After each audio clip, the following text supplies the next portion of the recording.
कायद-ए-आज़म मोहम्मद अली जिन्ना की शख्सियत तहरीक पाकिस्तान से नए पाकिस्तान तक। बानी पाकिस्तान व बाबाए कौम कायद-ए-आज़म मोहम्मद अली जिन्ना का 142वां यौम विलादत मुल्क भर में कौमी जोश व जज्बे से मनाया जा रहा है। मुल्क भर में खुसूसी तकरीबात, सेमिनार्स, कॉन्फ्रेंसेस, मुज़ाकरों, मुबाहिसों का इनेकाद किया गया।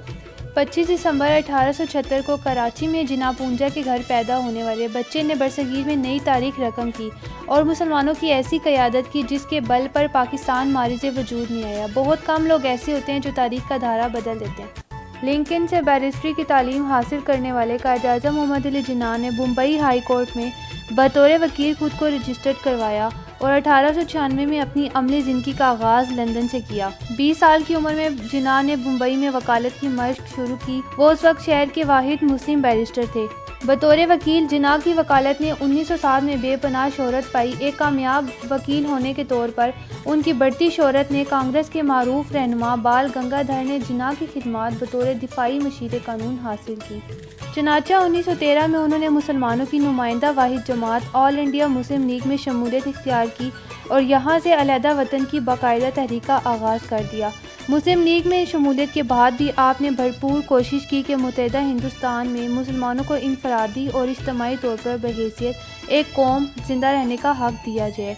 नेहरू कमेटी की मुस्लिम कश दस्तूरी सिफारिशात को मुस्तरद करने के बाद आपने अपने मशहूर 14 निकात का जनवरी 1929 में ऐलान कर दिया। बिलाखिर उनकी जिद्दोजहद रंग लाई और 14 अगस्त 1947 को बरसगीर के मुसलमानों का अलहदा वतन का ख्वाब शर्मिंदा ताबीर हुआ जिसका नाम पाकिस्तान रखा गया। कायद-ए-आज़म की क़यादत में बरसगीर के मुसलमानों ने न सिर्फ बरतानिया से आज़ादी हासिल की बल्कि तकसीम हिंद के जरिए पाकिस्तान का क़याम अमल में आया और आप पाकिस्तान के पहले गवर्नर जनरल बने। कायद-ए-आज़म के किरदार से वाकिफ हर शख्स का कहना है कि कायद-ए-आज़म के कौलो फेल में कहीं तज़ाद न था। कायद-ए-आज़म की 11 अगस्त की तकरीर में पाकिस्तानियत पर जोर रखा गया और बताया गया है कि लोग अपनी इबादत गाहों में जाने के लिए आज़ाद हैं और किसी के मज़हब से रियासत का कोई सरोकार नहीं होगा। पाकिस्तान में बसने वाली मजहबी अक़लियतों में सबसे ज़्यादा तादाद मसीही आबादी की है।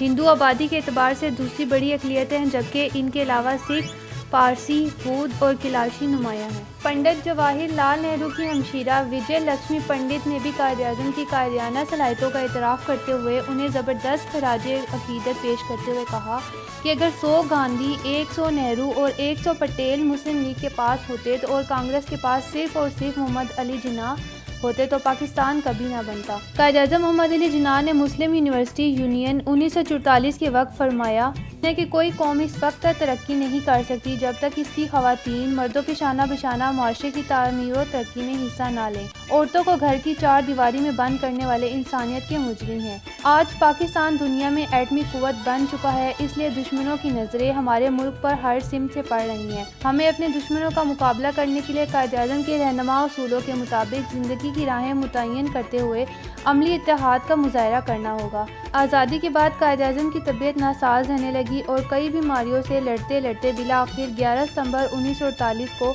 मिल्लत का ये रोशन सितारा दुनिया फ़ानी से कूच कर गया, लेकिन रहती दुनिया तक ये कौम अपने अजीम कायद की एहसान मंद रहेगी। कायद-ए-आज़म की नमाज जनाजा में लगभग 6 लाख अफराद ने शिरकत की। उन्हें कराची में सुपुर्द खाक किया गया।